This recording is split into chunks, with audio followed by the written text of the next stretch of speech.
اور پسند کیوں کرتے ہیں، آپ کو اتنی اچھی کیوں لگ رہی ہے. تو اس کو ملا کر آپ کو ایک کہانی بنانی ہے، مطلب ایک پوری عکس کھینچنا ہے، ایک تصویر کشی کرنی ہے جو کہ 150 الفاظ سے کم نہیں ہونی چاہیے.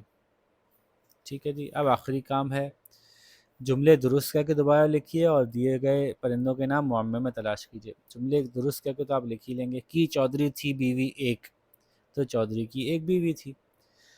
تو وہ تو آپ کے لیے بہت آسان ہے. یہ بھی آسان ہے، بس ایک آدھ میں کر کے بتا دیتا ہوں. جیسے تیتر، یہ رہا تیتر، الٹا چلیے تو تیتر. ٹھیک ہے. اسی طرح سے بطخ، یہ رہا بے تو خے. تو یہ بھی آسان سے کام تھا، آپ کر لیں گے. تو یوں آپ کا پورا چیپٹر کمپلیٹ ہو جائے گا. دیکھیے میں نے پورا چیپٹر سمجھانے میں آپ کو مشکل سے 20 منٹ لگائے، تو آپ کرنے میں بھی اس میں مزید 20 منٹ سے اوپر نہ لگائیے گا، جلد از جلد کر لیجیے گا. ٹھیک ہے.